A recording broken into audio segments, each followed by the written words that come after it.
morning, everyone, and thanks for having me. I'll be talking about, can you hear me okay? So I'll be talking about our digital transformation, our perspectives on digital transformation, and what that means for industries just outside of telecom. Before I do that, however, let me share a video with you.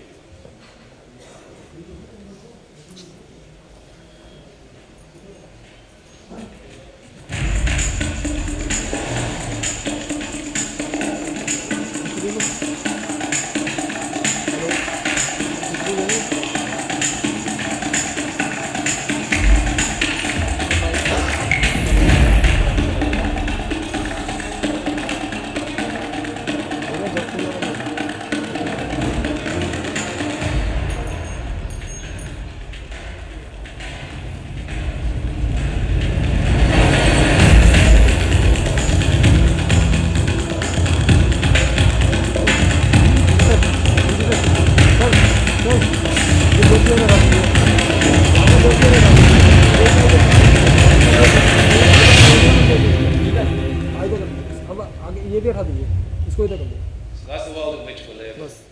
We share a lot of information. There are so many likes on the internet, and a huge amount of interaction amongst various people across the globe, which is taking such an unprecedented level. A large part of this is driven by empowerment.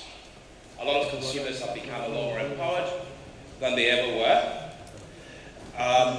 We have seen a lot of control, computational power, shift from the center, from computers into handsets. Today's handsets have got as much power as the 360 computer that IBM built in the 1960s.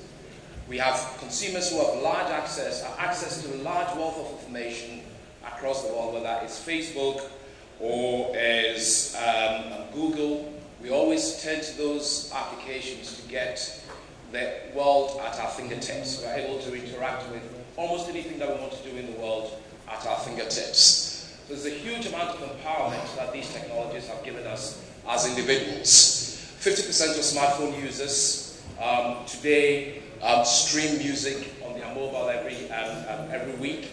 A large number of users in India use video services, and the average in India is actually much higher than you find in many other countries around the world. 15% of smartphone users in India make online phone calls every day. So we're beginning to see a huge change in the way in which we as users interact with these technologies. And that means that our industries will have to transform to respond to these changing behaviors. We're seeing consumers with this power that they've got beginning to choose brands. Because as a consumer, with the access that I have to information, with the access that I have to all of the services around the world, I can decide which products I buy, which services I buy. And so the old model of companies segmenting me as a consumer and putting me in a category and targeting products at me is gone. We now have a world in which I as an individual can decide to choose which products I use, when I use those products, and how much I pay for those products. And so, as a consumer, you're beginning to see consumers really making choices about brands that was really never the case before. So there's a huge amount of empowerment, and companies will need to respond to that level of empowerment that we've seen in the industry going forward. So we're beginning to see companies that were formed in the industrial age shifting from control and concentrated models to more open and collaborative models. So many examples that we have here. If we look at transportation, for example, Uber has completely changed the way in which we use transportation. Alibaba has changed the way in which we shop. Facebook has changed the way in which we exchange information. In the recently ended US elections, Twitter and Facebook basically decided who won the election. Donald Trump was on Facebook or was on Twitter almost every day, sometimes 3-4 times a day. All of the news networks, whether it was New York Times or the cable news, all supported Mrs. Hillary Clinton. And it used to be said that the US elections are won by how much advertising and news media coverage you had. But the last election was actually won by social media. It was actually digital. It was a very digital election. And the outcome was made by those, the outcome favored those who exploited digital technology. Mrs. Clinton spent a lot of money on buying lots of advertising in various states. It still didn't help her because digital technology allowed Donald Trump and various other Republican candidates to target specific disgruntled sectors of the economy that Mrs. Clinton was unable to do. So that's just one example. The other examples, as we've seen, video, traditional video distribution is no longer the way it used to be. We used to rent videos. We still go to cinema houses in India. But to a very large extent, much video consumption is through streaming to our devices and through our homes. And we're going to see a lot more of that. The music industry has undergone a huge amount of transformation. There used to be large retail shops where you went to buy your LPs or you bought your DVDs or your videos, or your CDs. No one ever buys music that way anymore. All music is consumed, much music is consumed through the digital channel. We've got books. Amazon has changed the way in which we buy books. I can't remember the last time I bought a book from a bookshop. And that experience that we have on the internet that allows us to look for a specific book that meets our needs and have the book delivered to us when we need it has completely transformed a book industry that was dominated by traditional publishers and traditional book distributors. Amazon is now doing the reverse. It's going to go back and open a retail shop. But that retail shop will not have any cashiers. That retail shop will be very different. You buy the book online, and then you go to the shop and then pick it up. Now, of course, it's a trick. What are they trying to do? They're trying to reduce their distribution cost. They don't have to distribute the book to your home, but you can still have the experience of almost like a traditional retail that's driven by digital. One other example I found interesting is in Brazil. CNA, which is a clothing retail shop, they've combined digital and physical shopping. When you go to the shops and you walk through the aisles, there is a little LCD on top of each of the clothing categories, and you see how many likes that particular item of clothing has got on the internet. So it allows you, even in the shop, to make choices that are based on the digital experience that is being delivered.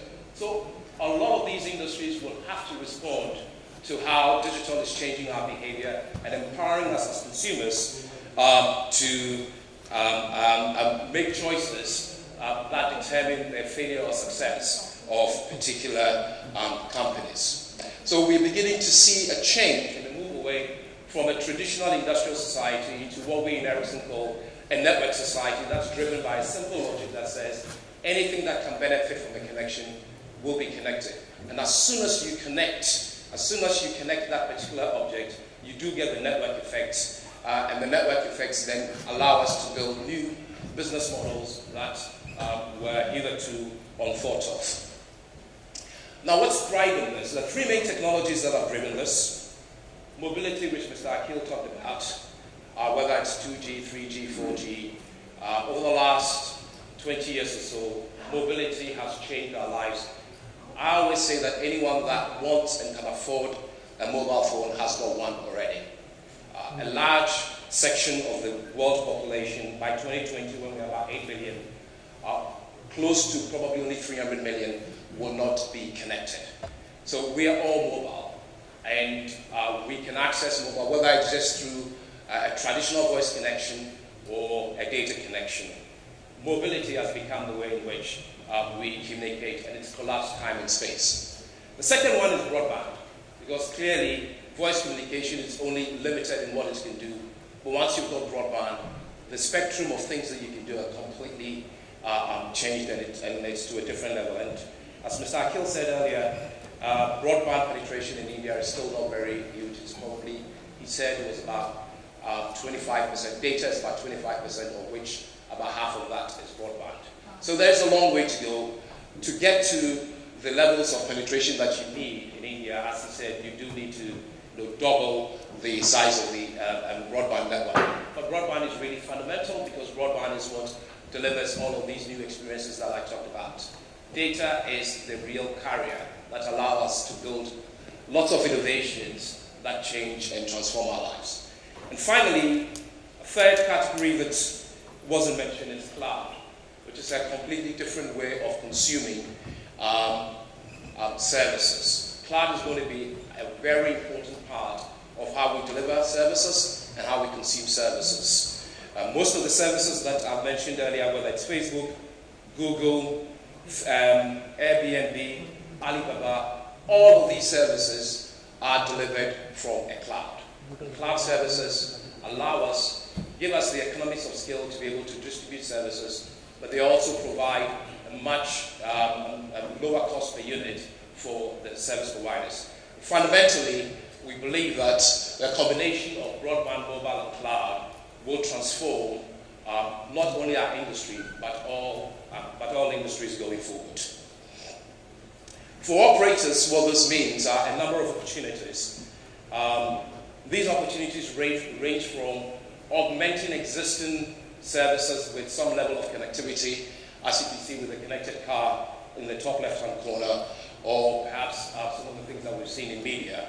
But it could go all the way to providing more transformative business opportunities like the connected home or mobile money, which has become a lot more important since the November 8th announcement when we ran out of cash. So the demonetization announcement has brought mobile money and mobile payments back to the fore. And I suspect that the lessons that we've learned over the last month or so will change the way in which we transact business going forward.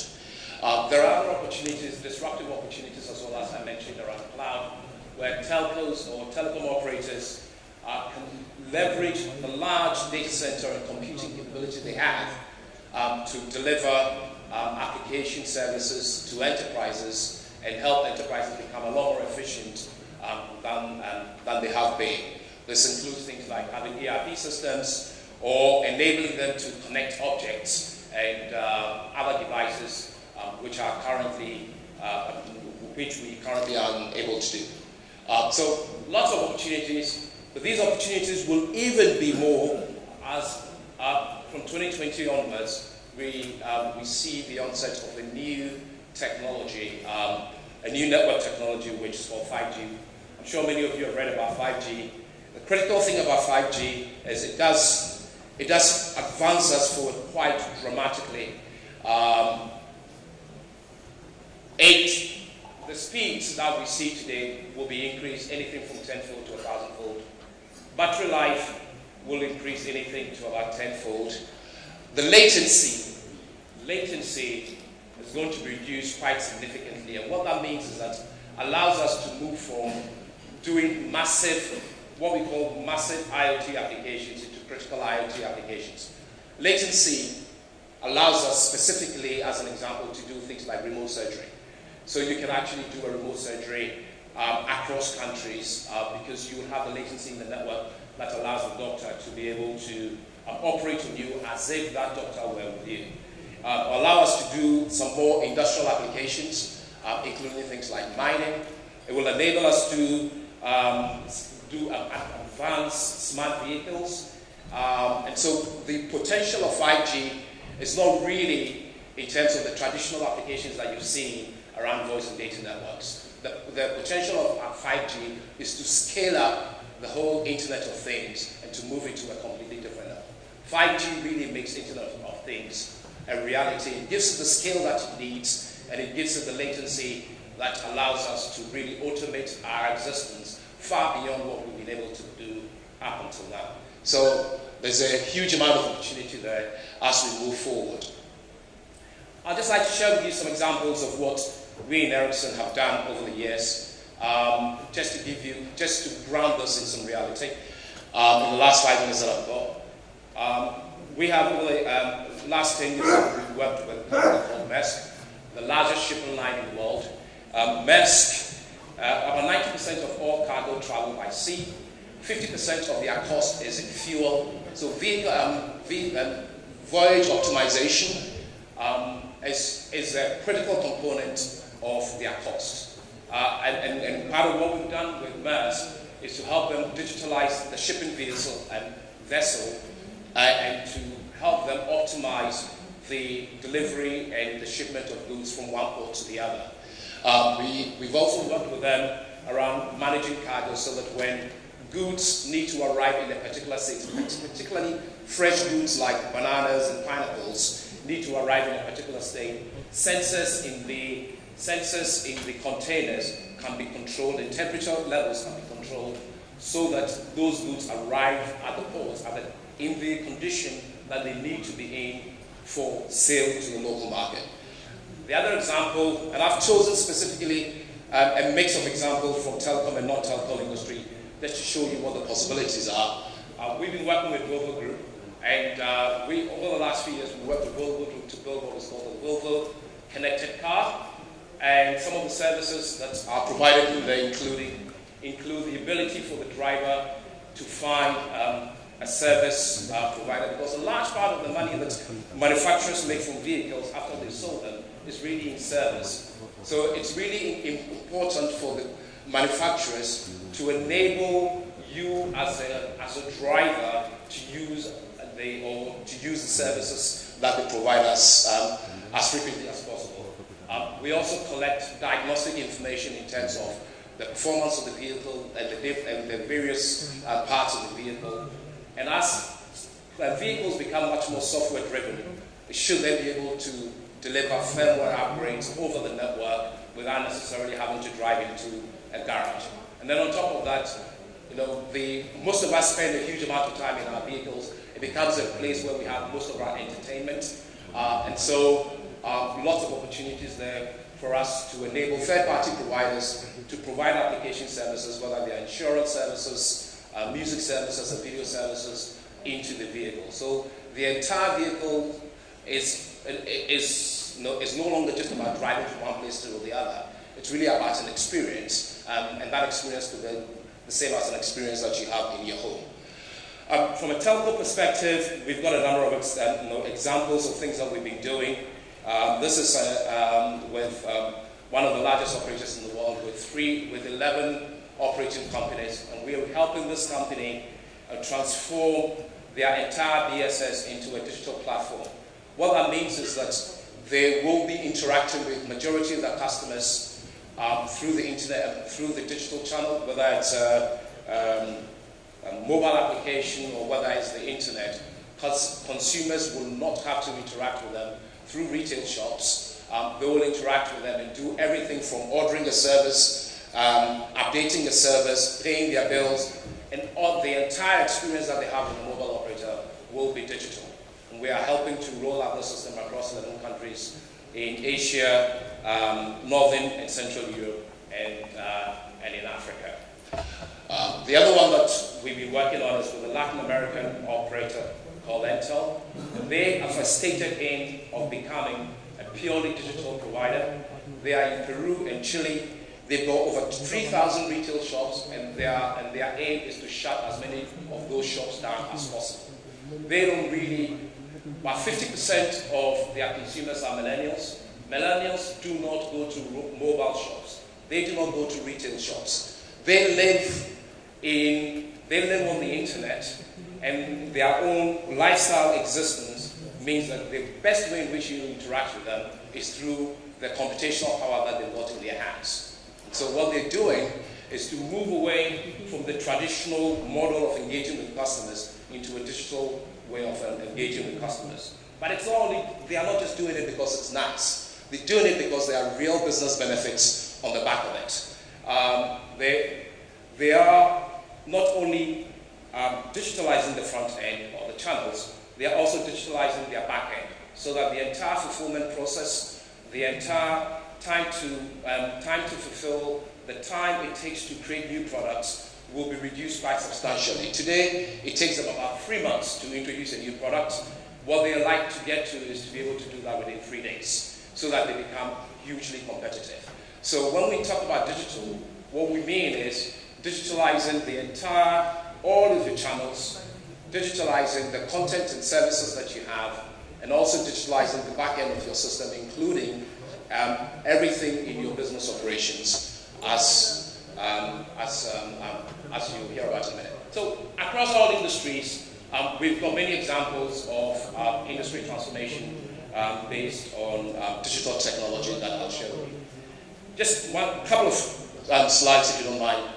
This is really not about technology. This is about changing the entire way in which a business works. Because what digital does is it changes the way you interact with your customers, the way you interact with your partners, the way you manage your business operations, and the way in which you manage your employees. And that means technology, business process, as well as organization. It's not about technology. And if you approach this just as a technology and engagement, you will fail. And all organizations that have failed in transformation have failed because they've actually thought of transformation as technology. The hardest part of this is really about the business process, it's about the organization, and it's about the non-technology part of this. And that's what consumers need to focus on. I'll leave you with some thoughts around what we in Ericsson have seen are called 6 keys to successful digital transformation.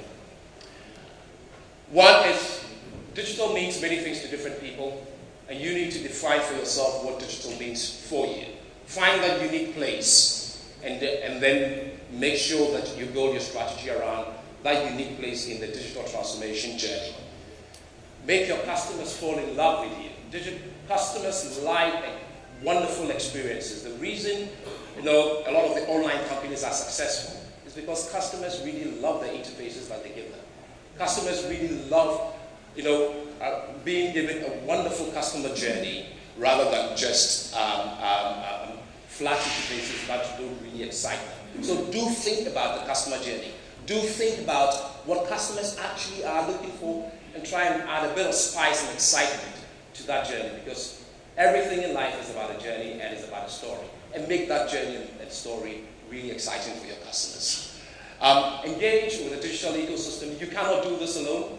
There are so many services that need to be offered. There are so many partners. You can't do this alone. You need to leverage the entire digital ecosystem to do this. Number 6.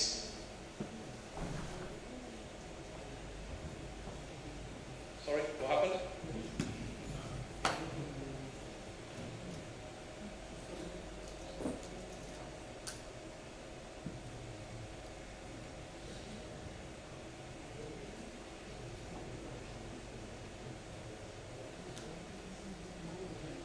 Sorry about it. Okay, number 6, you need to do this at digital speed. A lot of consumers, a lot of your customers or your competitors are going to be launching services at a really great speed. You need to build yourself a system that allows you to launch your services at greater speed than your customers. Like I said earlier, this is not about technology. You need to create a digital organization. And the digital organization is one that is responsive to the needs of the market. So you need to be able to respond really quickly, and that means that the old sluggish way of doing things sequentially don't really work in this world. And finally, the technology you need for this is not the technology you have today. You need to evolve your technology. Please respect the past. The old technology served you. What got you here will not get you there in the future. So respect the past, but don't think that you can turn your existing technology into a digital technology. Google's technology, Facebook's technology is not history, it's a new technology. So if you're going to embark on this journey, do really think about leaving your old technology behind, and then moving to the new technology that enables you to become digital. You cannot build the future on the past. Thank you very much.